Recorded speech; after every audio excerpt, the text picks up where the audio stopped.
Welcome to the Zoning Board of Appeals. Please silence all cell phones and note that this meeting is being taped by FCTV. If there's any private party recording this hearing, please step up to the podium and request permission. I'll introduce the board and staff. To my far right is Mark Finneran, and then we have Frank Duffy to my closest right, who's the clerk. My name's Suzanne Murphy, chair. To my left is James Morse, and to his left is Tony Pertucci, a voting member tonight. Then we have Noreen Stockman, zoning administrator, and Ashley DeMello, office assistant. The Zoning Board of Appeals is charged with applying the state zoning statutes as well as the town zoning bylaws and reviewing and voting on applications. All decisions are made through the public hearing process. Our goal is to hear testimony from the applicants and the public and to allow a full and fair discussion of the project prior to closing the hearing and reaching a decision. Number one, to begin each hearing, the clerk will read the public announcement for the hearing and read pertinent information from the file. Two, the applicants and applicants' representatives will then have 15 minutes to make a presentation, but time may be extended by a vote of the board. Three, the board will then question the applicant. Four, the public will then be invited to comment. Comments should be limited to 2 minutes and be strictly related to the proposal. All members of the public wishing to speak should wait to be recognized by the chair and should come to the podium, state your name and address for the record, speak into the mic, and it will not amplify your voice, but will record audio for the FCTV viewers. And before we start any hearings, we have a time if anyone wants to make a public comment that's got nothing to do with our agenda tonight, you're welcome to come up. Everybody's all set? So we'll start off. Unfortunately, tonight we have executive session first, which means no one can be in the room, but there is a room down the hall that's available for people to sit in. It's down the hall on the right, past the clerk's office on the right.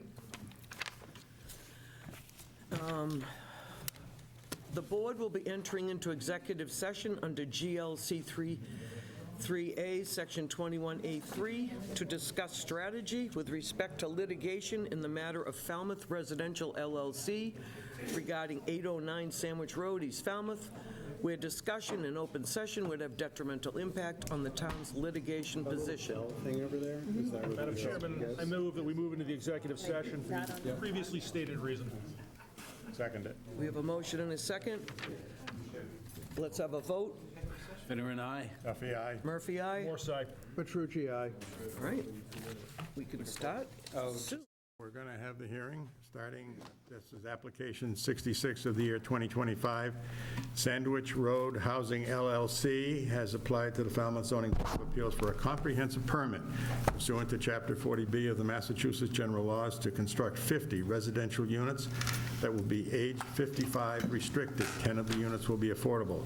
The subject property is 0 Sandwich Road. It's also identified as Lot 003, Sandwich Road in East Falmouth, Massachusetts. The 0 does not represent the number of the property. It just represents that there's no number for the property, so it's vacant land. With some relevant facts from the application. And Jim, you talk. Madam Chairman, preliminary motion. Madam Chairman, I move the Falmouth Zoning Board of Appeals has the grounds to declare that a denial or approval with conditions of the application is consistent with local needs as defined in General Law, Chapter 40B, Sections 20 to 23, and 760 CMR 56.03 1A and 3A, because the town's subsidized housing inventory exceeds 10%, and further under 760 CMR 56.03 1B and 4 for municipal compliance with its approved housing production plan, and to provide the requisite 15-day written notice following tonight's hearing to the applicant and to the Executive Office of Housing and Livable Communities. I second that motion. Roll call discussion. Any discussion? Anybody down here? No, thank you. Is there a roll call? Yes. Finneran, aye. Duffy, aye. Murphy, aye. More side. Petrucci, aye. Relevant facts from the application. This is an application by Sandwich Road Housing LLC. It's an application for a comprehensive permit. The zoning district is AGA. The file, there's no relevant overlay districts. It does not appear to be in a flood zone. There are no previous decisions of the Zoning Board of Appeals applicable to this property. The lot is 637,283 square feet, which works out to 14.63 acres in a zoning district which currently has a minimum of 45,000 square feet. Street frontage is 120 feet in a zoning district which currently has a minimum of 100 feet. Sandwich Road is a public right-of-way at this particular location. The application is for 50 units of home ownership, 10 to be affordable, 40 market. It's 55 age restricted. There'll be 135 parking spaces, and the application reveals that 100 are required. The application does not reveal any information about lot coverage by structure and does not reveal any information about lot coverage by structure, parking, and paving. The lot is currently undeveloped, and there's a Massachusetts Housing site approval letter dated July 28, 2025 in the file. We have one letter of opposition on the file. All right. For the record, good evening. My name is Matt Terry of the law firm of Ahmed Clower here in Falmouth. I'm the attorney representing the applicant, Sandwich Road Housing LLC. I'm going to turn the lectern over to William Cumming, who is one of the principals and managers of the applicant LLC, to give an initial presentation. Thank you, Matt. Thank you, everybody. You gave a good description of the project. We'll give a little more color on the background of the project and how it came about to be this project. I actually been looking at this property for over 2 years, and it's been on the market, or was on the market, for probably 3 or 4 years, with a variety of ideas that they were trying to sell. When we looked at it, the location, we thought about what made sense to do here. And from personal experiences, we're very focused on looking at senior housing, doing a project on Martha's Vineyard right now, and it's a needed type of housing in the community, more so than most people realize. So what we looked at is, the letter is actually from Mass Housing at 60 units. We cut that back. When we looked at final site layout, trying to preserve spaces, buffers, we actually cut that back to 50 units. And so we're currently, we'll come through the units. We're proposing a 50% AMI subsidy level. That means prices are well below $100,000 for each of the units, the affordables. And what we'll come on to is senior housing, even though there's an aging population, seniors tend to need more of a highly discounted type of housing, and that's why we went for the 50% AMI threshold, which requires 20% of the units to be affordable at the prices we mentioned. We are offering the town of Falmouth preference for up to 70%, which is the maximum allowed by law. And that's a category that the town has to actually make the case to the state. The developer has to support it, and we absolutely support the town receiving that preference up to the maximum. So why did we focus on 55 plus? We looked at a lot of statistics. You know, the state law allows us to give that preference. 55 plus is a protected class, and so we have the right to offer an age-restricted project. What it means is specifically is that the units would be restricted to individuals. At least one household member is 55 or older. And we get a question a lot of the times, what happens if the spouse passes on and the remaining spouse is under 55? Well, it's a deed restriction that we would agree with the town, but we feel strongly, obviously, that that household member would be able to stay in the household. It's that transfer that we would want the test to apply, and as a matter of law, 80% of the units has to consistently have a member of the household 55 or older. Little statistics around Massachusetts, Falmouth, the state. So the median age is much, much lower across the country and across the state. Falmouth, I checked this just recently, is now approaching median age of 63 years old. The town's population, as we know, across the Cape is aging. So this is, believe it or not, housing that's needed. We'll come on to why in more basis. We actually, developing this kind of housing is deeply subsidized as needed. We took this right out of the Falmouth Housing Needs Assessment. The median age by 2030, the average age is expected to be over 60. So we're quickly getting to a much older population, both median age and average age. One of the things we've found, and we've looked at this a lot, and this is not just in this area, it's across the country, it's across the world. What happens is seniors tend to live in oversized houses. They had a family or they had other members of the household that have moved on. It's not easy to move, and in fact, we're finding this more and more of a problem, and I didn't put this statistic in, but it was recently reported in the Wall Street Journal. 60% of the housing stock in America is controlled and owned by individuals 60 or over. When you look at people 40 and under, it's only 10% of the housing stock. We have a log jam. It's not easy for people to sell and move. They've got capital gains. There's not lots of options to downsize, especially in Falmouth, and we'll show you why that is in a second.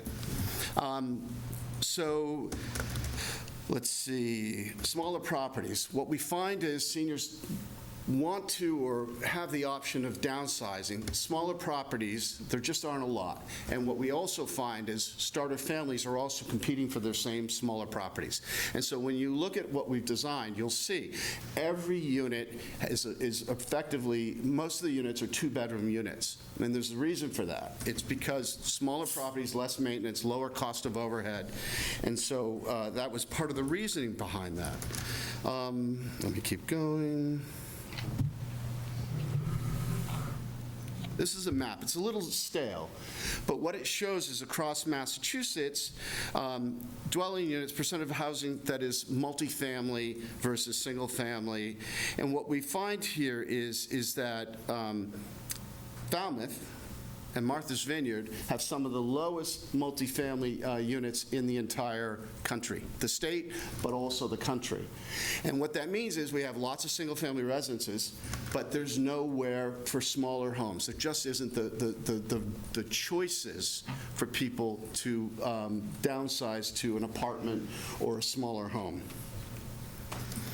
I'm going to move on to the project. This is the property. The yellow in the middle is the power line easement. I think people are familiar with the site. The narrow part is out on Sandwich Road. What we've laid out is 50 units. The average is 3.4 units per acre. We have 2 open greens, and we've created cottages, and we'll come on to that. We've actually, the architect we're working with, Union Studios, is actually created a very similar project that we saw in Brewster called Brewster Landing, and it's beautiful. And it's a community feel. There's porches for people to sit outside, but they're smaller, more manageable properties. This is an up-close view. We have 3 to 4 different types of units, so not everything looks the same. Every home is intended to have a garage. We thought that was important. Most of the units are expected to have full basements, but that's still TBD, depending on topography and so on. But we have 2 community greens for people to walk around. What you may notice on this is we specifically preserved the area on the other side of the power lines. We obviously have more room to build there, and what we've talked about in the past is trying to preserve that, and that's part of the discussion with the town in terms of where we end up. So this is just a little bit about the design. 50 cottage-style, single-family homes. Every unit has a bedroom on the ground floor, and every unit has a bedroom upstairs. And that was important. That was actually something the town said, look, we understand what you're trying to do, but not having a lot of bedrooms on the first floor doesn't really allow people to age in place. So we went back to the drawing board with the architect, and we changed it. And I'm going to show you some of those units.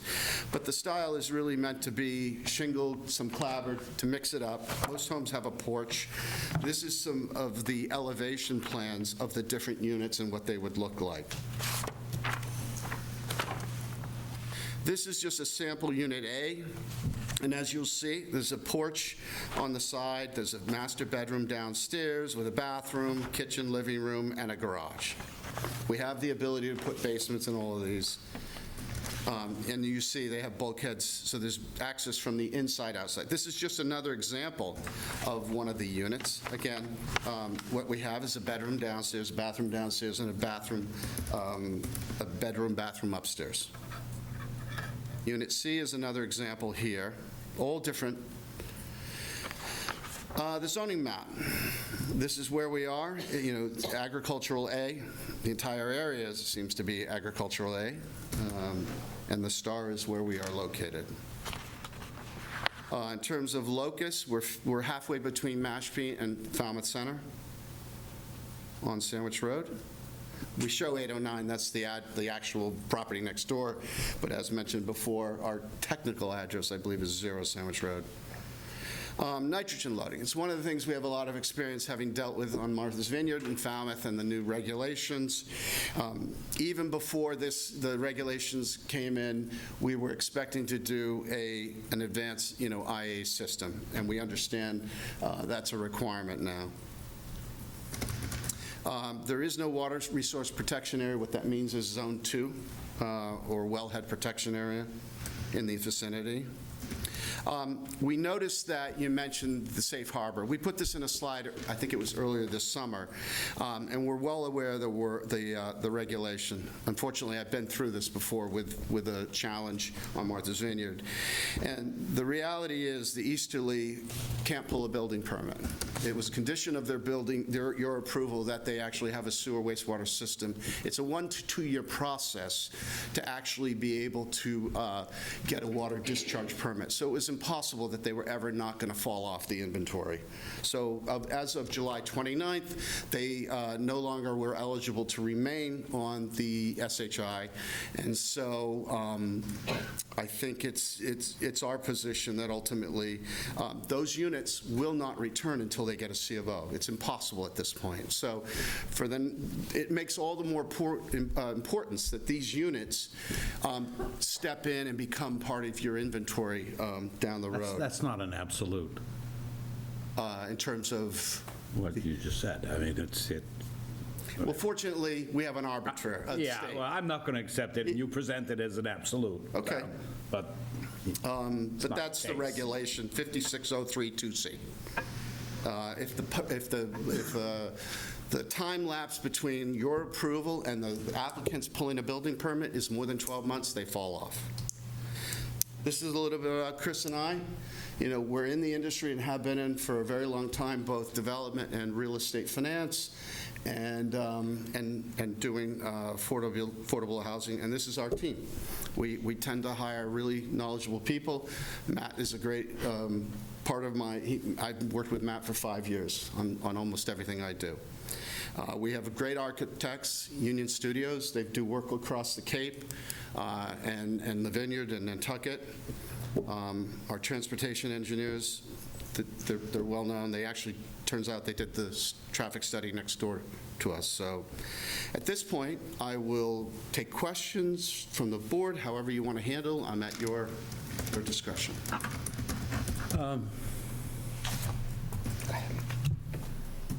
First off, Kevin wasn't here last week, although he's not part of yours, but during the board discussion, we worked long and hard to hammer out some rules, and one of them was, the biggest thing was staking. And this thing isn't staked, and I think everyone should be treated equal. And the fact that it wasn't staked, I believe it certainly puts me, the way I approach things, at a disadvantage. Letting anybody get ahead of me isn't the way I like to play the game. I stated to this board, and anybody does this again, they're an automatic no from me. Just so you know. Doesn't apply now, but keep that in the back of your head. And We send them home if they're not staked. Right. They continue. yeah, and I mean, everybody should be treated the same. You should have to abide by the same rules. Right. And it was right on your application in the red lettering. Right. And Well, look, we want to comply. We have 50 buildings, and they're going to have to come down because it is a used site. So we certainly would like to get a date Yeah. that's convenient. You know, Yeah, there's a but I lot. mean beforehand, I mean, if you own this property, you're going to spend $50 million, whatever it is, and make $7 million bucks, you can get somebody with a gravely there to give us something to walk around and look No, at. and we wanna do see that. what we're dealing in. But you Absolutely. haven't, and you didn't. No, but as we wanna opposed schedule to that. what it says on your application. Right. But other than that, I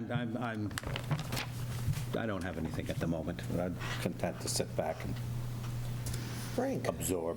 I don't have any questions at this point. I want to hear from all the other presenters. I'm in agreement with Frank. Jim? So general comments, questions, concerns I have is, and through you, Madam Chairman, this will be the first 40B that I've sat on in which there's a request to restrict it to 55+, and while I understand that, yes, 55 or 62, they can do that, my concern is the legality of enforcing that on the affordable units, it's exclusive or not. So I'd be asking that town council weigh in as to whether or not that can be done, or if those units have to go out to anyone. The concern I have with that is that it creates some very unique problems if you get someone who's 25 or 30 in a community of 55+, or vice versa. The 55+ having represented condominiums with deed restrictions can be problematic when grandchildren of occupants suddenly come to have to live with people. Again, won't be part of my deliberations to approval or denial, but it's concerning. The representation, sir, that concern I've got is we do have an aging community, but what Falmouth also needs is it needs younger people with families moving in here just as much as it needs senior citizens moving in. And you are absolutely correct. The market drives the cost, but seniors are generally, not always, but generally are in a much greater position to buy market rate housing.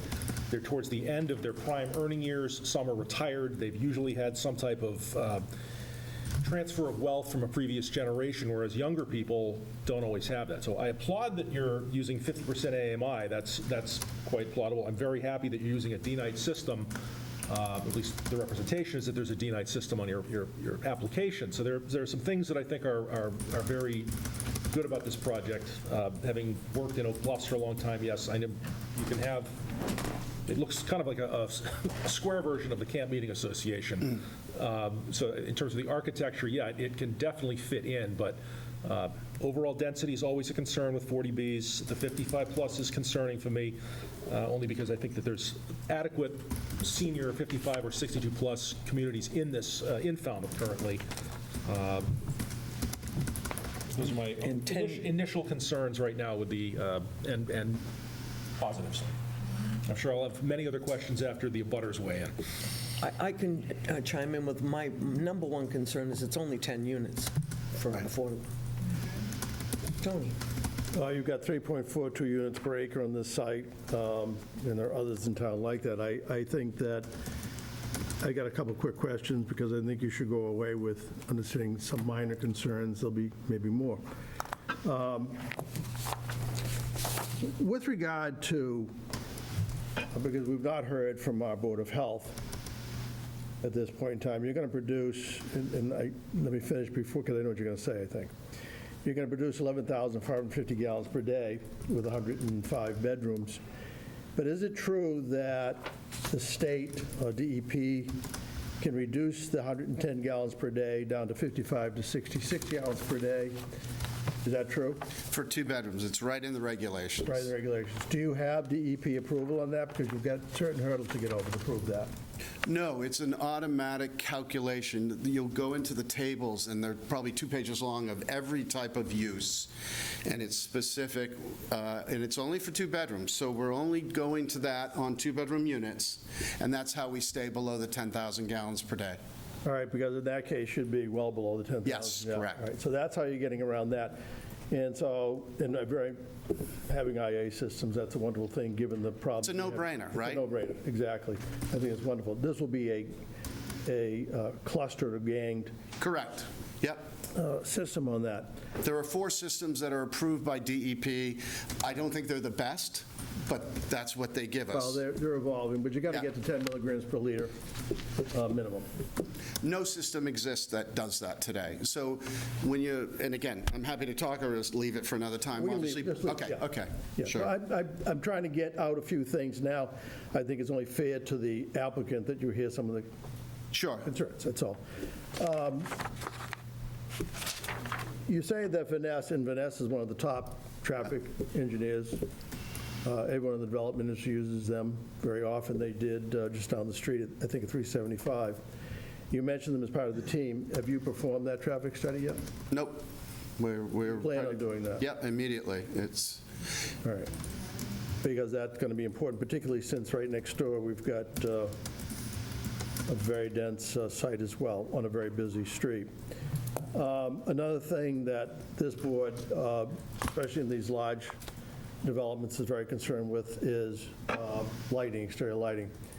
The lighting you have, and I pulled the cut sheet on your lights, I couldn't tell if they were dark sky friendly or dark sky compliant.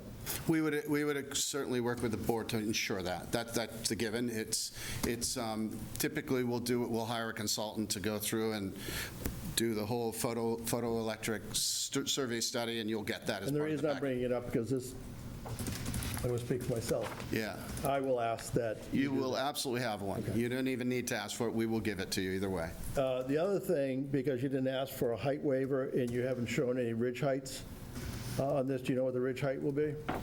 I don't off the bat, I have to turn Under to the slide. 35 It's feet. under 30, 27 or something. because they're all two-story cottages, so. The, I'm very, I think that you've done a wonderful job with the designs, by the way. I really do think it's a nice design. And it's very important to this board member, and I'm sure others too, pride of place for folks to come and live, and we don't always get that in these 40Bs. This is, I think, fits that bill with regard to pride of place. But just out of curiosity, you're going to be using white cedar shingles or cedar clapboards on this? We expect to mix it up so it doesn't look homogeneous, and absolutely want to mix it up, and diversity of exterior siding, for sure. And all your rakes, corner boards, soffits, fascias, all column wraps are all going to be PVC? We're not there yet, but we certainly will take, we want it to look good. We don't want to, we're cognizant of that, that's a sensitive issue environmentally, but it's wear and tear for a senior too, so it's a balance. That's important, absolutely. This board has always been concerned about storage space Yeah. because you have no room for sheds. And we, as I mentioned, sir, if I can address it, I think we're leaning towards basements. It's a cost issue, but we think it makes a lot of sense. And with the garages, that will give people, I know I use my garage for storage, so, I think we all do. yeah.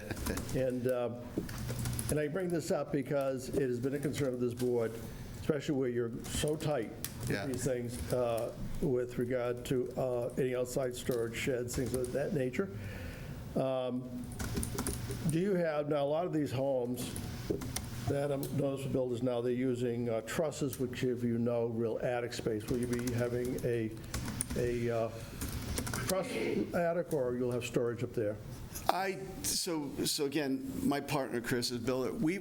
I'll tell you how we're looking at it, because we look at efficiency in terms of a whole host of metrics. It's not just cost, it's time to build, disruption on our neighbors. So we're leaning towards modular because it really is so much faster and it's less disruptive.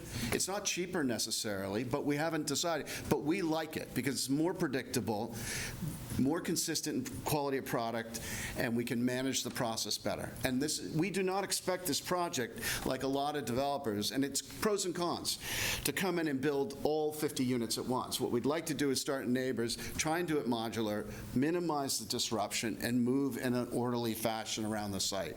It ends up being longer, but again, the type of disturbance is less when you do a modular. Well, again, pride of place is very important, especially with affordable housing. Yeah. It's very, very important for us. And I have no more questions at this point in time. I'll look forward to the traffic study and our peer review, both from an engineering perspective, wastewater management, not wastewater management, stormwater management, all of that. And you're asking to waive a roadway, so what your driveway turns out to be, the exit from the site, the entrance from the site, and how that affected by, you've got another project next door. Yep. You're going to have a lot of people who are very, very concerned about the traffic here, as will this board be. Right. So that's my thing for tonight. Thank you. I Thank you. appreciate that. Jim, you had a follow-up? I did, thank you, Madam Chairman. I'm not looking for a definitive answer tonight, but kind of broad strokes. I've seen what the setbacks are going to be between the buildings and such.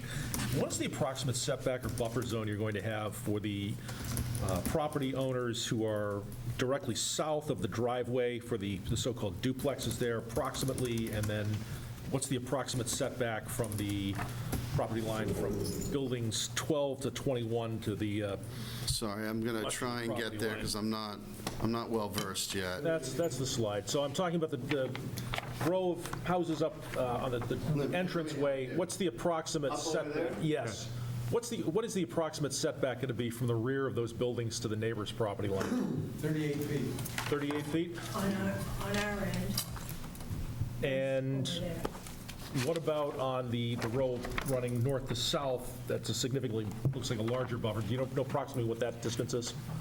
I'm going to guess it's about the same. Well, obviously, we need a very detailed site plan that gives it, and I don't think I include it in the presentation, The but I think... proximity to lot lines is always a concern for abutters Yeah. and for this board. Thank you. Yeah. What, may I just do a quick follow? Yeah, go ahead. An important issue that's going to be coming up will be your setback from the road, very busy road. I think your setback right now is 35.2 feet, is that correct? About, yes. All right, that's very, so you're going to meet the standard setback. Yes, I believe so. What I wanted to introduce something. So when we started this project, I don't know how many people know this, we actually offered all this land to the town and said, look, we'd love to do some municipal housing. We'll do it for free. And in terms of the land, we'll do the building at cost. And there was a lengthy debate, and we didn't get a lot of traction. And we understand that. Can you go to the mic for me, please? Sorry. Thanks. We understand there wasn't a lot of traction because it's a density issue and so on. So we said, look, we can talk about preserving it. We have flexibility, and we're really open to kind of understanding. You know, we understand that maybe you don't want the units on the road. You know, we have room to move them, and we're happy to have a discussion about we'll have a debate. We won't, maybe we agree, maybe we don't, but we've certainly, one of the reasons we went to 50 units instead of staying at 60, even though we have a letter from the state, is we looked at it and said, what feels right? We didn't, when we went for 60, it was sort of the maximum we could get, but we said, you know, and this was the instruction to the architect, do what's right, what fits. Don't just jam the 60 in there. We could have just done 10 on the other side of the power lines, but we're not here to just jam what we can. Our names go on this. We care about what we do, and that's why we went to 50 units. Madam Chair, just out of curiosity, because I'm trying to understand process, when you get your Pell, it indicates that you, Mass Housing, and various department heads in the town of Winchester, of Falmouth, actually went on the site. Did Mass Housing actually walk the site? Yes, they did. All right, I so met they with did. Kim Fish and Jed on site with them. So the town officials you met, no one from DPW, just our planning director and our housing director? Correct. No other? Nope. And Mass Housing? Yep. A representative from Mass Housing? Correct. And they actually went on the site, walked the site? Met me. Yep. Thank you. Yeah. So that's some of the history of how we ended up where we ended up in terms of shrinking the units. And, you know, again, that was our logic. You don't have to agree with it, but we think there's some merit, and we thought about it. Mark, too.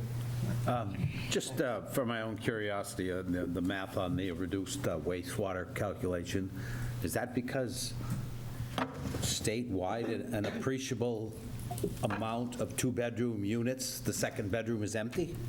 I think, again, I'm going to speculate like you. They base those numbers, again, they're also flow numbers, as we know. They're not the real-world numbers. They tend to be about half of that number. They must have come up with a calculation that says, look, on average, when you have a two-bedroom unit, it's crystal clear in there. We've been through it, and it's It's the only thing it could be. yeah, they wouldn't have just made it up. They would have done a study, and the fact is, No, they might have. but the fact is, they're twice what they normally show anyway, so we do this a lot on the vineyard. We have a DEP calculation, and then we get into a negotiation about, okay, what's our nitrogen impact, and what do we got to mitigate? And it's half, literally half, of what the DEP numbers are. So we understand, and it's to properly size the system, but when you really look at our impact, it's much lower for everybody, and everybody is, by the way. Just two questions. You mentioned that you're going to be building this sort of in phases as you go along. How long do you think your total construction period will be? Good question. I mean, it comes down to balancing that window that you're talking about versus demand. We don't want to come to market and flood the market with 50 units. And so, we can come up with a sales projection and talk about that. I don't have it here, but it's a fair question, and a phasing schedule. We've done that. We would do that for So you. where would you start, at the back and go forward, or in the forward and go Tend back? to work in one neighborhood, and then you want to be less disruptive. You don't want trades going through neighborhoods. So we tend to, fortunately, we've got two entrances, that we can work around the site once we get in. So we tend to want to, move the, sorry, I said in terms of once we get to the site, we can move around the site. There is one entrance, but when we move around the site, we have different areas we can actually locate the building versus where the residents are. So what I mean is, it's one side or the other, but we haven't decided that yet. Okay, so what is the distance between each unit? It looks kind of tight on that plan, but I'd like to know what is the dimensions between each unit? What's your side They yard? vary, for sure, and depends on where. And obviously, we need to get you a detailed site plan for that. Okay, all right. I don't have I didn't put it on this presentation, All right, fine, we'll get to it. when but you we've submit sent it. you All right. a civil set. What are the prices going to be? In terms of the market rate units, All of them? the affordables are below 100, and they may not be in this presentation, but they're in the application Below pack. 100? Below 100 for the affordables. Yeah, the three-bedroom affordables? Well, can I answer that question it's in based on his packet? They put it in. It's, the 3 bedrooms are 130, the 2 bedrooms are 119, based on your packet. 119. And everything else, the market rate, go from 950 to 1 million. Okay. Okay. Okay. That's all I have. Anybody else have any follow-up before we go to the public? Anybody else have any follow-up before we go to the public? Just- You guys good? Using We the have other scale, people it looks gonna like it's present? 33 Are there any more feet between presenters? each unit. No, obviously, we're going to have a series of professionals come in here. We obviously expect you to have peer reviewers, so if we can get a budget, and we're happy to approve that quickly, we understand that's important. Okay. Noreen, do you have anything If, further before I go to the public? Just Oh, go ahead. the question about the distance between units, I mean, just roughly scaling it, does 32 feet sound like too much? It sounds a lot, actually, compared to what, it's, Well, look, something's, whatever. I just- like I it's, said. again, I think each unit is different depending on where it is. Well, just there, but that's just, We have one here, 15 feet. Between units, 7 units. well, something's wrong with the scale then. Oh, no. Maybe it's not scaled. Yeah, well, all it set says up a here? You scale guys on it. I'm going to go to the public 1 now. inch equals 150. but- You want to start off? Let's see the podium to them. Are you all set with the presentation? Yes, Before we thank go, you. okay. Do you need me to do anything? Nope. Just turn the slide back to Yeah, I was going to ask the same thing, if you'd leave the plan up. Thank you. Thank you. We just need your name and address, please. William Cumming, 40 Falmouth Main Street. Me? No. John nice to Roger know, though. Augusta, 522 Old Meeting House Road. I abut this property by 450 feet. If you go from the east side of the easement, where the easement starts, my property goes 450 feet to the west. I'd like to find out about a secondary egress. I'm pretty sure in Falmouth, if you have a road that's over 500 feet long, you need a secondary egress. This road going from Route 20, from Sandwich Road to the end of my property at the easement is about 1,000 feet long. So why isn't there a secondary egress? Are duplexes considered single-family housing? Because single-family housing is not allowed in agricultural district A. Well- Curve, of course, we know is dangerous as hell. All these units are going to have electric heat. There's no provisions for any roof solar panels that I know of. And if it's an HOA, it's difficult for the affordables to afford an electric bill to live in these homes. I'm very interested in the land beyond the power lines, which they couldn't find anybody to town of Falmouth to take it or anything else. Why can't he move 25 of these buildings back on that property? What are they going to use that property for in the future? They're going to buy a lot, possibly an old Meeting House Road, to gain a secondary egress to maybe put another 25 or 30 units on that property? If the project is approved, I'd like to find out if the ZBA would require the land beyond the power lines not to be further developed in the future, and have this written in conditions as a restriction for perpetuity. Needless to say, the curve is the most dangerous curve probably have in Falmouth. There's going to be 200 or 300 people living in this property and the property next door. It's going to be dangerous as hell. Thank you very much. Thank Okay, you. thank you, John. Anybody else want to come up? Should we attempt to answer any of their questions as they... They're probably taking notes, I guess. Go ahead. Good evening. My name is Valerie Harding, 540 Old Meeting House Road.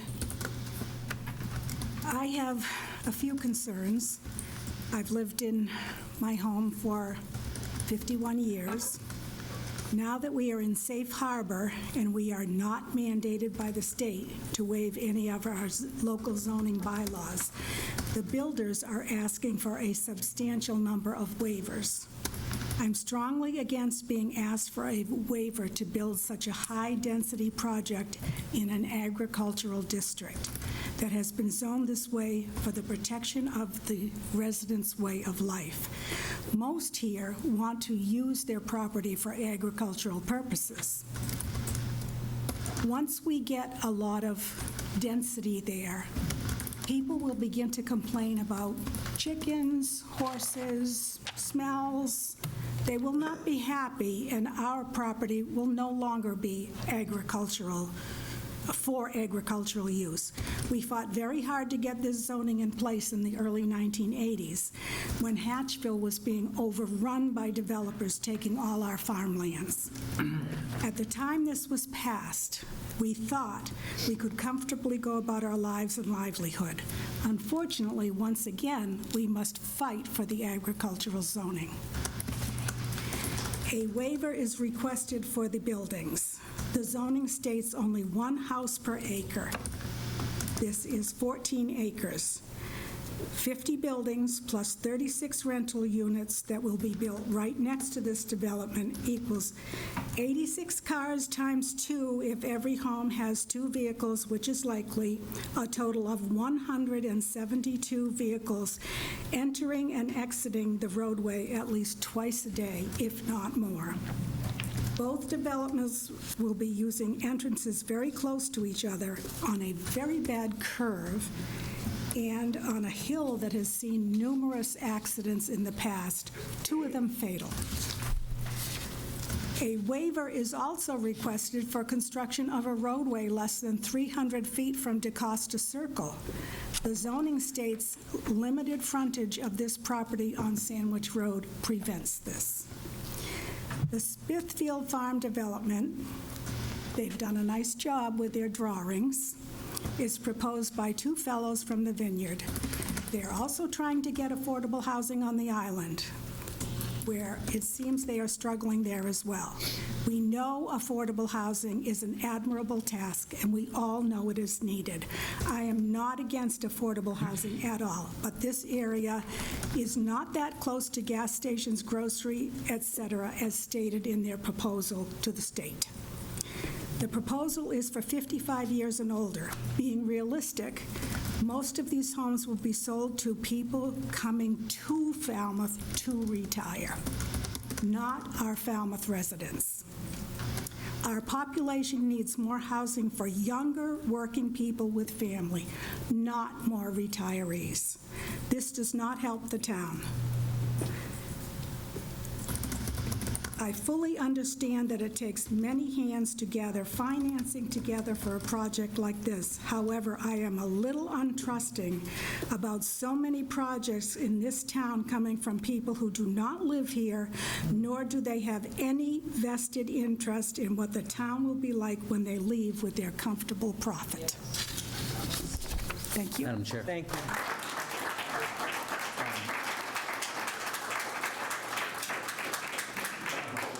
I think there's so many people here with questions and concerns, and, I mean, some of them could be addressed as they go, and the people can leave a little more comfortable. Oh, you want the applicant to comfortably. address? No, like Mr. Augusta's question about the remaining land on the other side of the power lines. The chances are very good that we would condition that not to be developed. And Mrs. Harding's concern about the agriculture. Falmouth is a right-to-farm community, so that's not going to happen. And then your other concern about people from out of town, this is going to be for 70% Falmouth, preference of 70% of the units for Falmouth people. Just so you're comfortable, you got to get up to the microphone to speak. And so that's how that most probably will work. So did I misunderstand? I thought the affordable units would be available to 70%. Oh, excuse me, yeah, Falmouth. you're correct, yes. Okay, so then the 40 homes will be open to anyone who wants to buy? It's open. Yeah, so it's not for Falmouth No, residents? well, I mean, we can only, we couldn't put that restriction on any other development either. I understand. Yeah, so, I But my mean- point is that, it's not Falmouth people who would be selling their homes to downsize and coming into a home here. It's unlikely. I mean, I'm the age of retirement, and most of the people I know, if they're downsizing, they're going into a retirement home. They're not, once they sell their home, they're not going into a place. But people coming from away, 55 and older, will be looking for a great place to retire on the Cape. Well, that's kind of the demographic of I know it changing is. in this town as it is, and again, It's true, but you on can't the- restrict that On the other anywhere. hand, I feel we need to be looking more towards helping the younger families, the families with children. That's where our future lies. And that's And what those our, concerns have been expressed. that's what our housing production program calls for in town, yeah. Whoever else wants to come up, come on up. Just need your name and address, please.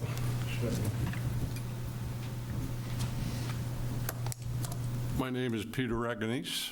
I live on 113 Lakeshore Drive, East Falmouth. I own 751 Sandwich Road, where my son and daughter live. And I have two points I want to make, or things that have happened. I lived at Sandwich Road for 20-odd years, and I don't know if I can say it in the mic, but my property is right off this corner, and it goes down all the way out to Sandwich Road here. Up at the horse farm, there's a hill that starts there that drops down towards town. Over the years, I personally have pulled 3 people out of wrecks there. None of them, those 3 were fatal, but I personally took them out of the cars. There's a 35-mile-an-hour sign there coming from town, going out towards 151 at the top of the hill at Bittersweet. The sign's at the bottom, but coming from Bittersweet. I've been out there many times working on my property, and cars go by well over 60. I've just seen a lot of bad accidents there, and I've helped people out of wrecks. My other concern is something that no one's talked about, is that this area right here is wetlands, is swamp. Okay? There's a year-round wet area here. Trees grow up through it. I always liked the area because there was a fisher cat that lived in there at one time. I always enjoy seeing the deer in our backfield, fox, whatever wildlife is around, as I've spotted there. One of the concerns I have is that the nature of this isolates that wetland from any kind of wildlife traffic. And, to me, what's the sense in protecting a wetland if everything around it is developed? It kind of is a redundant thing, where it clearly isolates the area.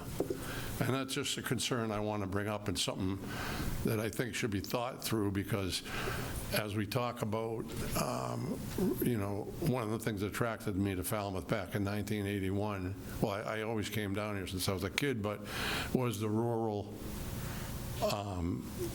life in Falmouth, and the agricultural part of it.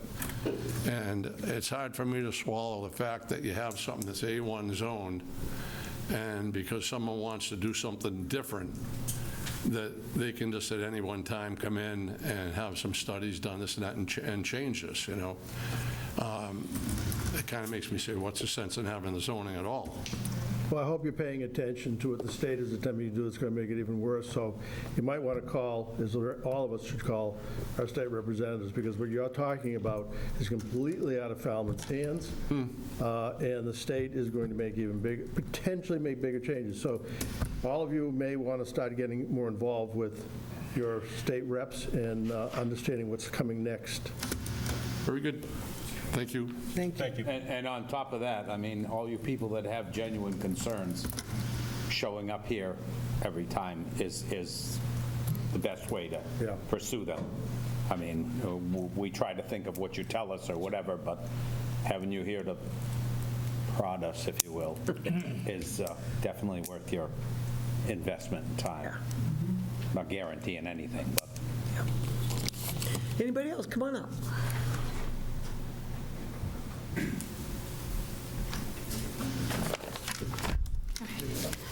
Natalie Lowen, 8 DaCosta Circle. I have lived at that address for most of my entire life. I bought the house from my parents, so I'm very familiar with the history of this neighborhood, particularly the curve in the road, which was fixed back in, maybe back in the 80s. Yeah, okay, 79. Okay, I was close. And it still remains a dangerous curve.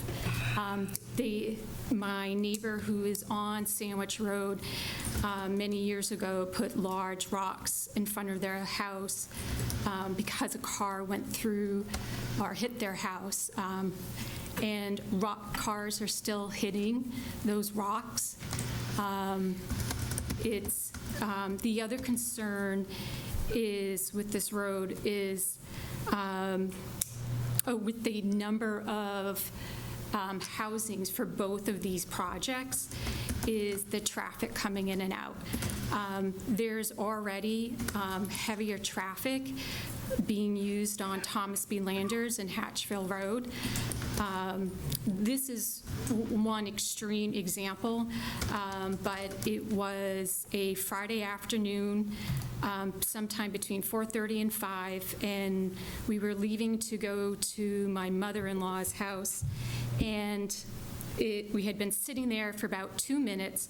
My husband threw the truck in park and said, and I was like, don't be, absurd, we're going to be able to pull out. It took 8 more minutes before, so we sat there for 10 minutes trying to take a left out of our road. And I'm not exaggerating, because I looked at the clock in his truck. And again, that does not happen all the time, but it generally already takes just a couple of minutes to try to take a left out of that road.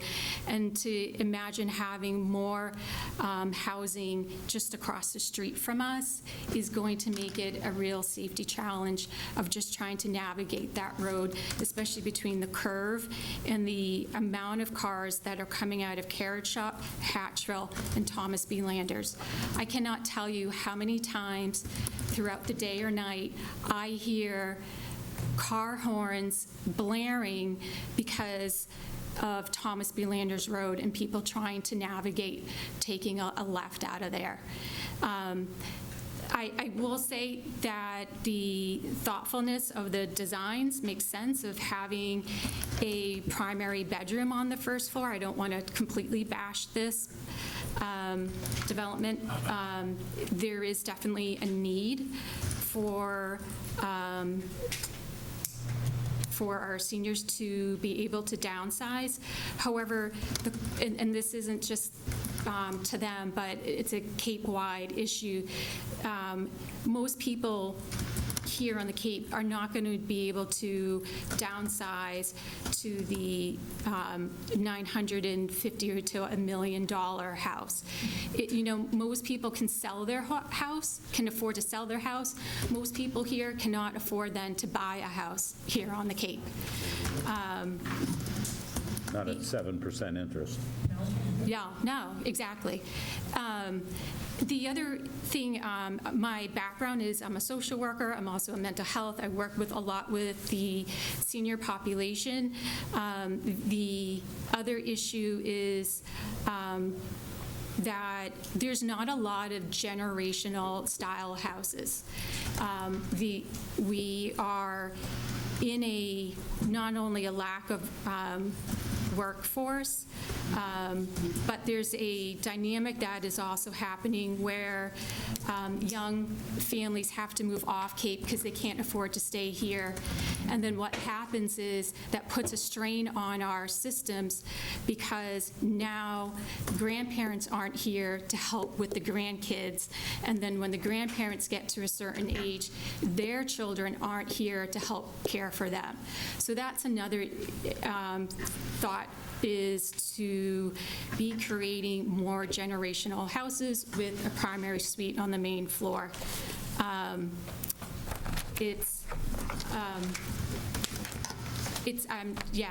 I was concerned about the number of housing units that were going into Sandwich Road, the Smithfield Farm, and then when I realized this one was being developed right next to it, there's just, both of them have way too many units for, I think, this area and for the curve of this road.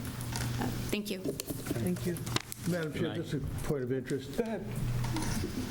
Just remind me, because I forgot, is this a state-controlled road or a town-controlled road? Town.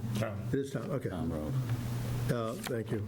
And just as individually to address people's concerns, Ms. Lowen, there will be a traffic study here, and I know it's not going to satisfy it, but I cannot see this being built without considerable more signage, perhaps some flashing lights or whatever, but we'll try to bake something into this that improves that a little bit. And an example of that is the one on Sandwich Road. We fought long and hard and went to mediation afterwards to get a sidewalk. And as you know, I listened to these repeated concerns. I'd just like to say that maybe a sidewalk from Carrot Shop or Old Meeting House down to Bittersweet or something might be something that we'd consider here. I know it's not going to make anybody happy, but it's certainly going to improve things, and we are concerned about the safety of everyone. And if you have anything to say, just come back up here. Thank you, Mr. Finneman. Yeah, because you bring up a great point. I believe that the other traffic study that was done at Brickhelm and Sandwich Road, and please correct me if I'm wrong, was done like during the winter. And I would really School vacation, actually. School vacation week, yeah. Yeah. And I would really, suggest, maybe like June, when school is still in session. Yeah. And we've already, by that time, we already have a number of summer people coming down to the Cape. Yeah. Oh, I'd be cognizant of all that, believe me. We have a history. Anybody else want to come up?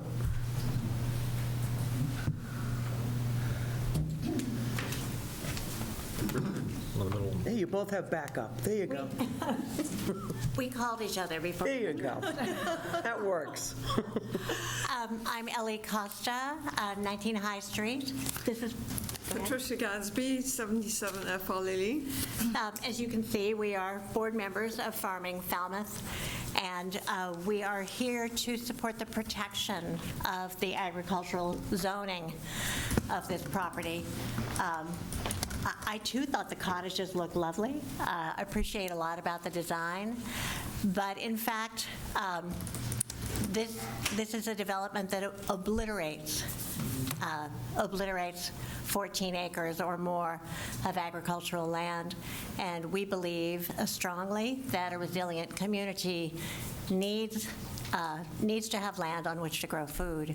I'm hearing the hard-won victory of the 80s when this agricultural zoning was put into place, and I see with my own eyes the people in this town who really are concerned and really do want to grow their own food, and the more expensive that food becomes, and we're all experiencing that right now, the more important it is for us as a community to learn how to grow it for ourselves.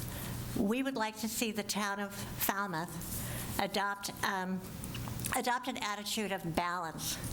Absolutely, we need affordable housing. I agree that we need it more for young families, but we also need food. We also need a healthy food system.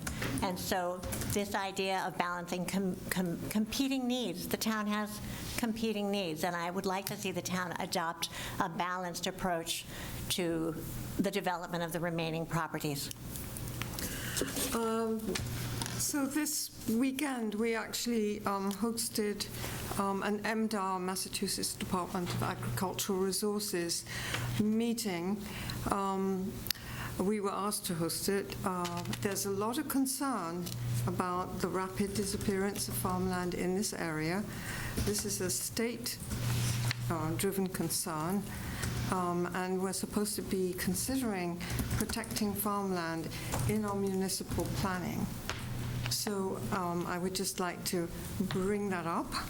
And also, there is one strategy that has worked quite well in some municipalities, which is to consider more cluster housing and try and save like 50% of the agriculturally zoned land to keep it in agriculture. Thank you. Madam Chair, may I just say? Thank you. Something? Go ahead. Would it be all right?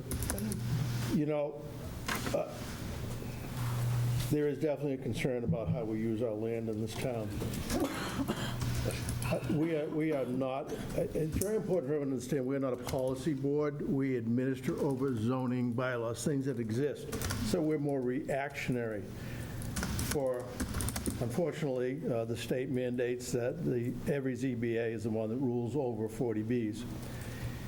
I think the concerns that you've brought up just now are extremely valid for what is happening in this town, but you need to start talking to your select board, because they're the ones that drive what we do with land in this town, and to talk to your town planner.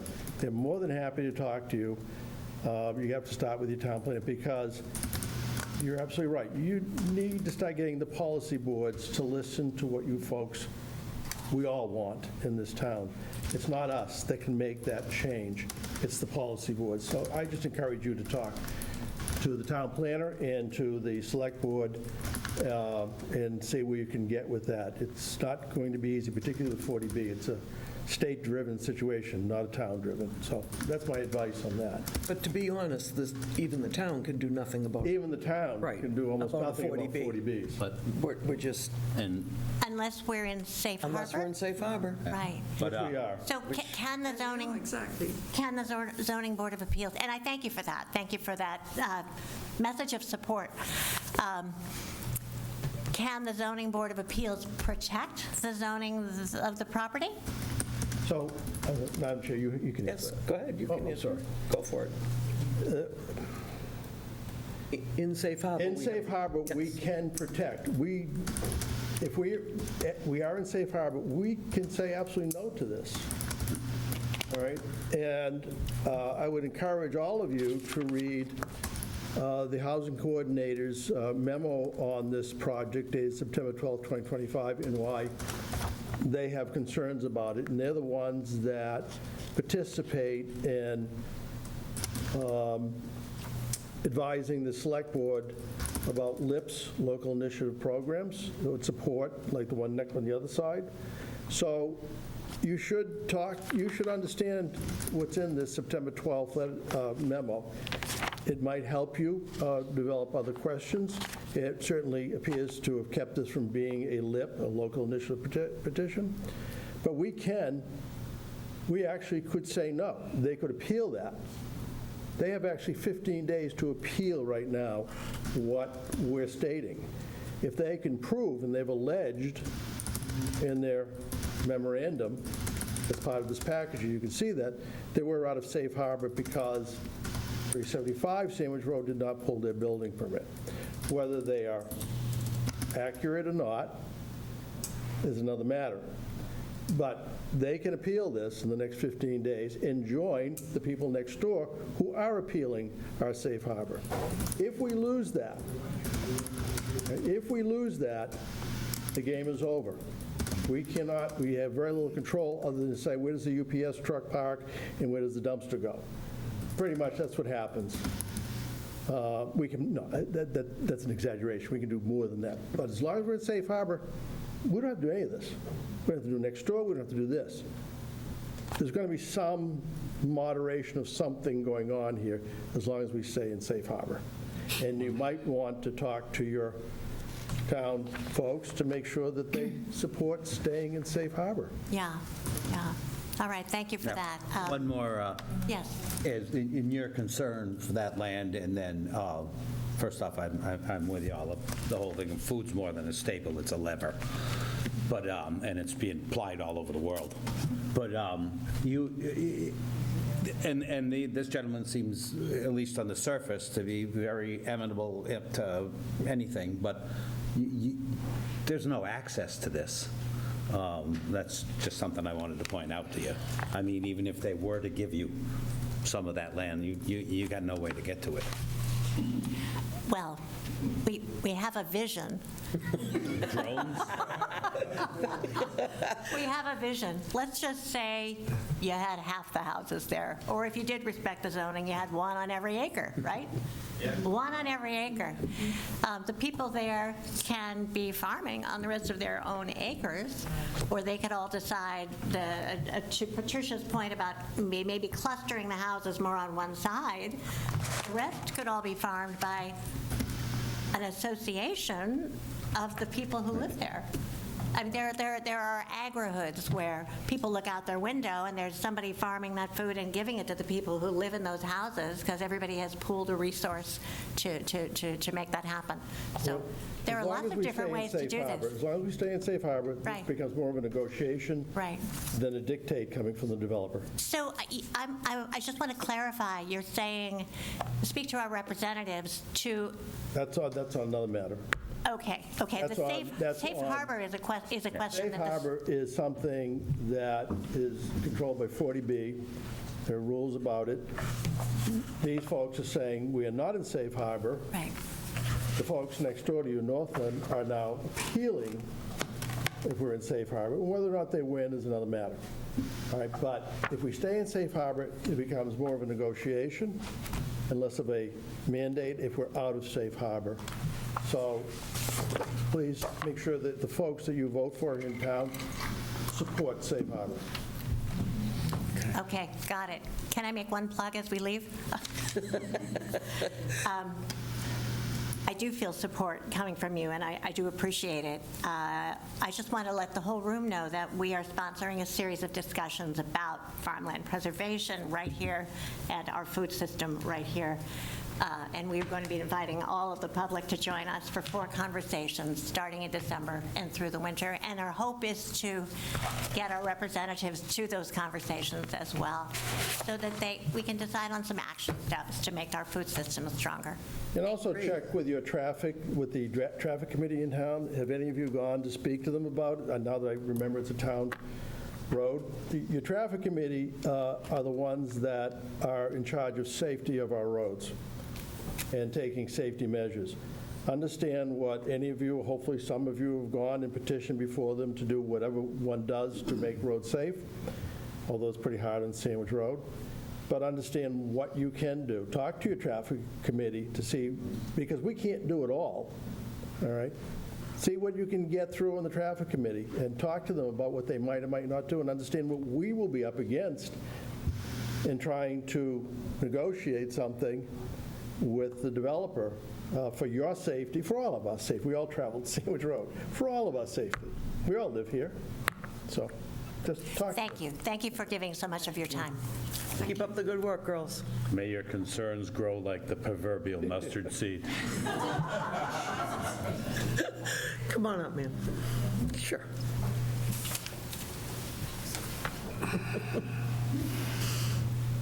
Hi, Susan Kinchela, Augusta, 522 Old Meeting House Road. We are right, if I could just for a minute, right up there above group number 43, 42, 41. We have a large barn there. We have a turnout. Lived there for about 30 years, and probably about 25 of those years, we had a wide assortment of horses, donkeys, you name it, they were there. As our children get more involved in our property, as we age, there will be animals there again, and they will be right lining the back of those properties.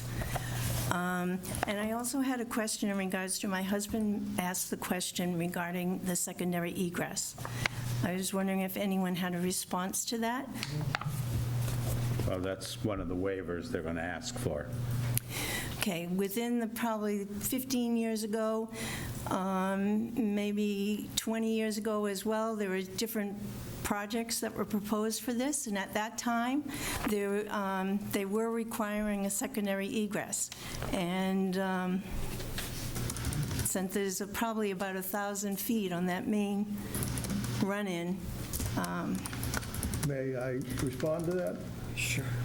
Do you mind? No. Okay. I think it's important, and I will be asking as this one member, that the applicant refer to DPW's notes of September 19, 2025, where the concerns that all of you have are enumerated in this with regard to the road and many other things. And I'm certainly going to ask that the applicant answer every one of those. So your concerns are, and please read this, it's in the packet, you can go online, and it's from the Department of Public Works dated September 19, 2025. So a lot of what you're talking about, Scott Schuler, the engineer, is bringing up, and I'm going to be asking the applicant to answer each one of those. Okay. In some form or another. So it may be helpful, I don't know yet, but you should all understand what the town's already asking for.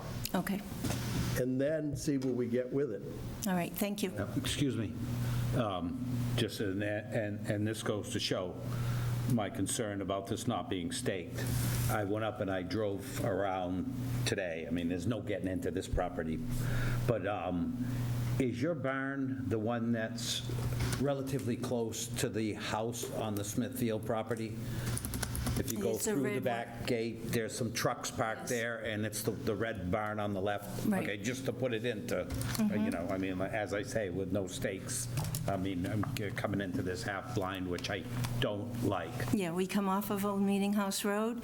As you come up our driveway is our house, then we have a carriage house, then to the rear of the property is that large red Yeah. barn, and then there's Well, I was in where all the trucks are parked there, Miller's. Oh, in the back. Yeah, in the back. Of this property itself, because it right now is a contractor's yard. Yeah.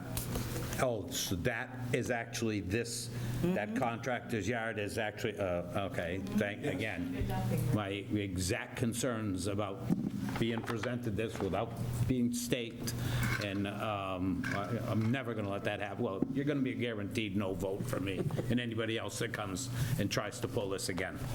Thank you. Thank you. Anybody else want to come on up to the podium? Richard was up. Richard, come on up.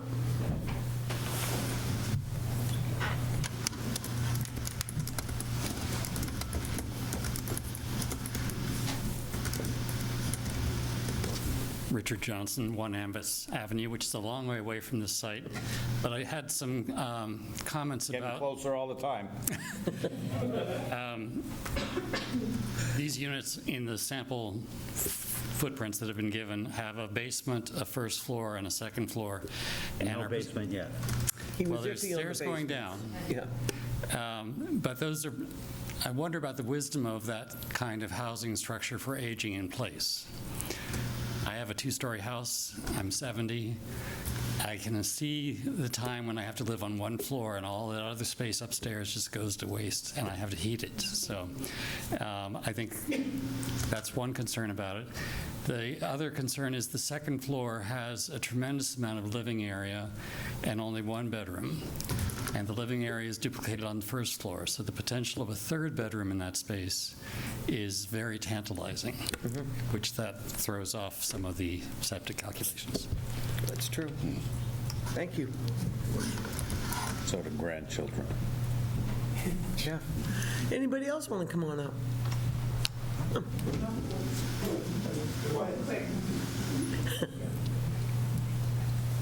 Karen Morrell, 44 Bittersweet Road.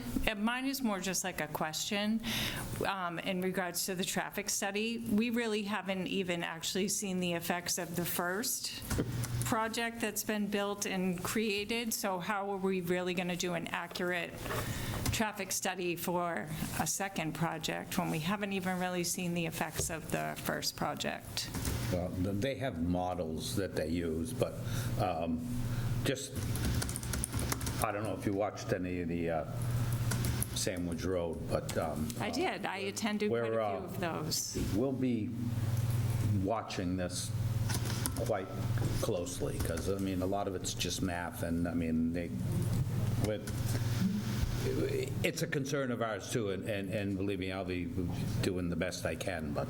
And I do echo what the other woman said about it would be nice if it wasn't in January, the quietest Oh, absolutely, time. and we brought that up before, and there was a lot of back and forth, and there's still parts of that I personally don't accept, and I'm certainly not going to forget, and obviously these things are very cumulative, and you know, everybody knows it's a dangerous road. Well, and the sidewalk piece is interesting to me, too, Well, because... the state's plan is, and I mean, we fought long and hard, and this board got that sidewalk, got the money for the sidewalk.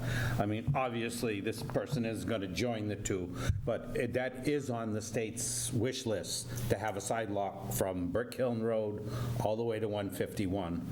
And, you know, I think at least, in my mind, just listening to your concerns, I think having a sidewalk to Old Meeting House and to Bittersweet certainly would be an improvement. And But I can tell you, my parents are aging, and I would not want them walking on Sandwich Road, sidewalk or no sidewalk. Well, yeah, they'd certainly be better with a sidewalk than without. You're right, but I still... And it would be the same as the other one. There would be a buffer as well with the curb. So. Still concerning. Yeah, oh, yeah, naturally. I mean, I'd be concerned, yeah. But anyway. Thank We only do what we can do, and I mean, I understand. we did a good job on the other one.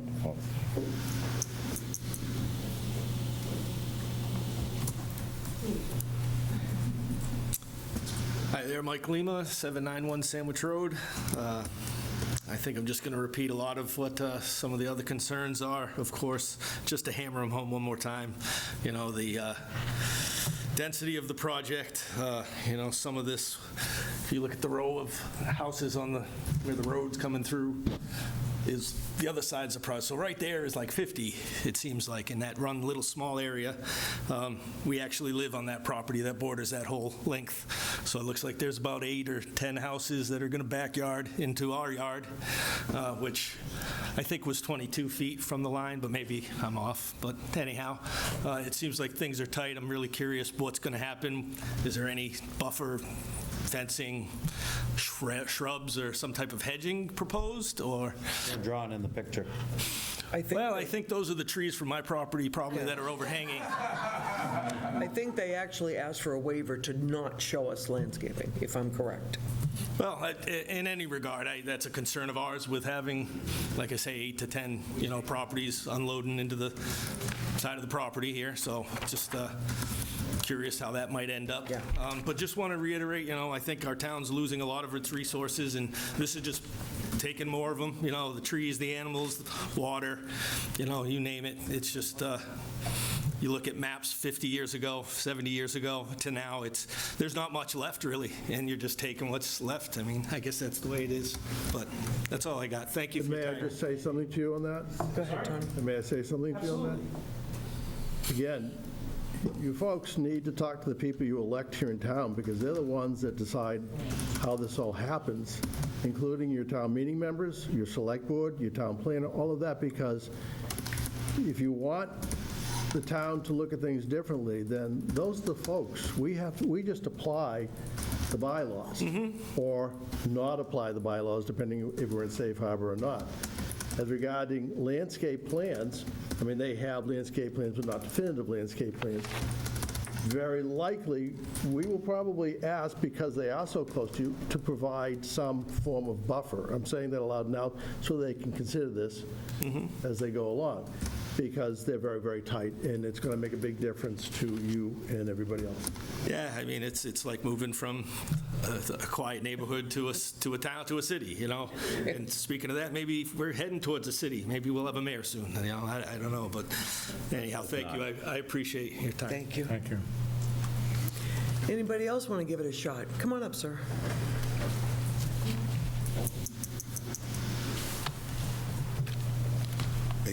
Joe Brodsky, Turner Road. Question I have is, I maybe should have studied more. Is this going to be a gated community? It's going to be private. I don't think there'll be a gate or someone stopping you. I don't think. Well, that's what I'm asking, because it reminds me a lot of the developments that I see in Florida. It sure does. Looks like a condo farm from Florida. Usually those are gated. It doesn't show on the plan that, and he didn't mention anything like that. Thank you.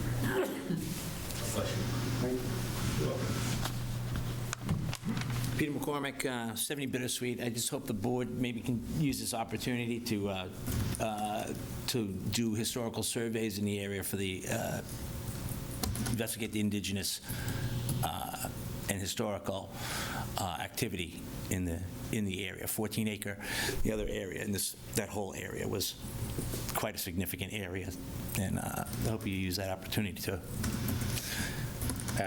have an archaeological survey on these in this neighborhood. That's all. Thank you. I was wondering about a wildlife study myself, because there's quite a lot up there. Oh, you can be sure. The fish. Anybody else want to come up? We're all good? Do you want to respond to anything before we finish off for the night? Sure. Thank you.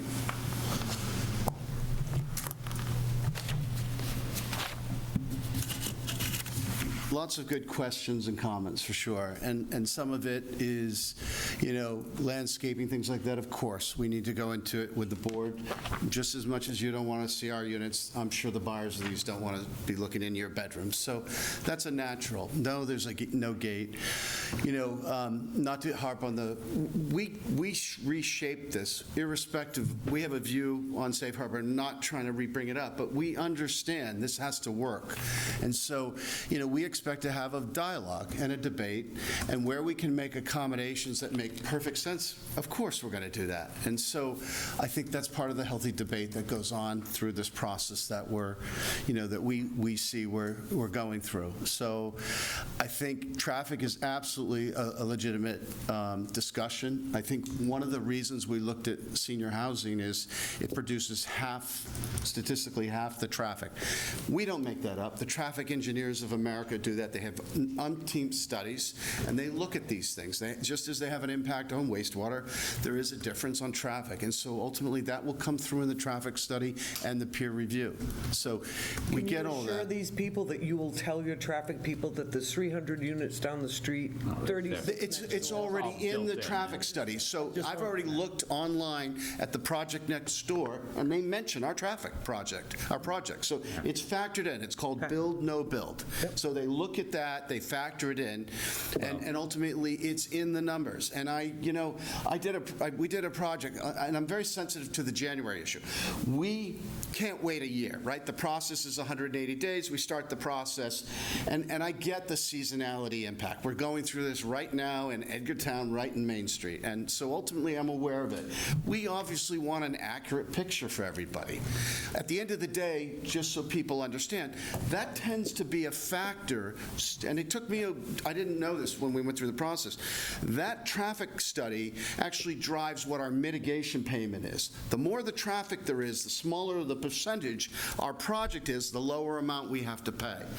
They tend to look at other factors such as level of service, which we already know this is not a great road. It exists as not a great level of service. And so that's what our traffic study will look at. That's what your peer reviewer will look at. That's what the project next door looks at. And if there's a level of F, we didn't create it. It exists. It doesn't mean that it's not something to be looked at from a safety perspective, but ultimately it is something that exists. We didn't create it. And it's when you look at the percentage of traffic we are relative to the traffic, it's a legitimate debate. I mean, you're very good at what you do, but you're paying for the traffic study. And I mean, we were born maybe at night, but not last night. No, I hear you. What the Martha's Vineyard Commission does is they scope it. We're told what to do, just to be clear. And there is a state standard. There is a standard that we have to follow. You will hire somebody. He's not going to sit there and just rubber stamp it. That's not his job. So we get it. It's an important piece of the project. Health, safety, nitrogen, built environment, open space, we get it. As it relates to the rear area, we're absolutely open to figuring out, should it be preserved? Does the town want it down the road? Should it be farmed for these residents? That's something we should discuss and come up with the right solution, for sure. Sounds good. Okay, thank you. So we're all set for this evening, I think. What is our next date? So we would be looking to continue to November 20th. Can I make one comment before we continue? That is the date that we've also selected for 809 Sandwich. We felt that that was in the best interest of the public because most of these people abut both properties. Can you guys hear her? We're going to try to do the same, both projects together. On November 20th. 6 p.m. 6 p.m. So you don't have to show up twice. Jim. Thank you, Madam Chairman. And I would just like to point out to the... 1 second. He's speaking. Madam Chairman, thank you. Just to point out to the abutters and anyone who might be watching out in FCTV land, the board reads written submitted comments, so if you can't make a meeting for some reason, please submit comments, questions, or concerns to the zoning administrator. We all read those. They will become part of the record, and we value all your input tonight and at future hearings. Thank you. Before we close the hearing, I wanted to raise... Sorry, before we continue Yeah. for the evening until the 20th. Sorry, poor choice of words. I wanted to just have a conversation around a site visit and whether it's appropriate to try to schedule that now or if we should schedule through the zoning administrator. I would go through the zoning administrator. Okay. We're doing one tomorrow, actually. Well, that's what the conversation is We're not going going to to go see it until it's staked. Right, and part of the reason Don't why put the it cart wasn't before the horse. pre-application was because access from Sandwich Road in the vacant, undeveloped lots current condition is pretty much impossible. So that panhandle, we wanted to provide access to the members so that they could come into the site via the site and do staking at the same time as that land clearing was done. So we wanted to try to come up with a site visit date that works for the ZBA and that also gives us time for that clearing activity and the staking, and talk about the extent of the staking as well, because we felt like it wasn't necessarily necessary to stake all 55 buildings to give, or 50, excuse me, to give the board an idea of the project, but that there might be some more limited staking that would accomplish the same purpose. I don't like that word, limited. Is it all right if they go through you? That's the way we've been doing it. Yeah, we've been going, you go through her, and then she throws us dates, and, we'll figure it out later. She'll ask what we want to have for staking and the dates, and then we will respond individually to the zoning administrator. Terrific, thank you. And it's good for the neighbors as well to know what's going on and where it is, because they might have plans to build a moat. Okay, can I have a motion from somebody up here? Motion to continue to 11:20. Second. We have a motion to continue. November 20. November 20th. 11:20 at 6 PM. All those in favor? Aye. Aye, opposed, none. Thank you all for coming out, and thanks for your patience. It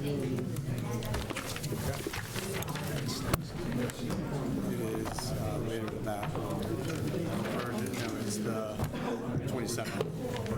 So this would be the Thursday before Thanksgiving. Michelle, nice to see you. Yeah. How you been? No, it's still the entire project. Vineyard attorney. Oh, it's all good. I mean, I'm still stuck on the Subject matter basis, it's really. limited staking. You keep kicking this can down the road. I don't like it. No, it's pitiful. It's not. Oh, we got to, the way the look at me, I'm getting ready to stand up and get my stuff together.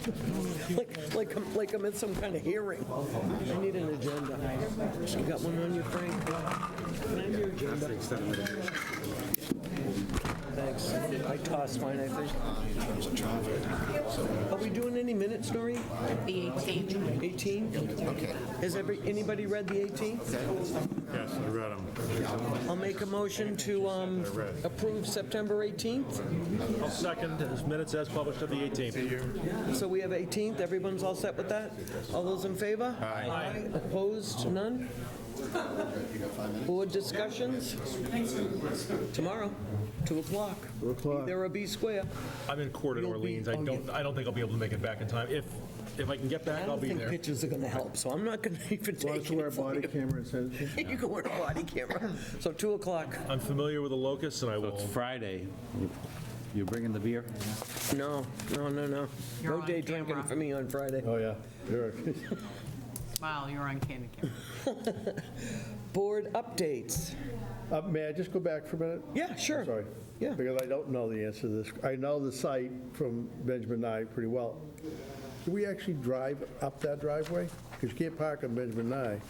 No, you should be able to access the site. It would pull in because there's a driveway that enters into the property. So, yeah. It should go all the way up to the houses that are there, the barns.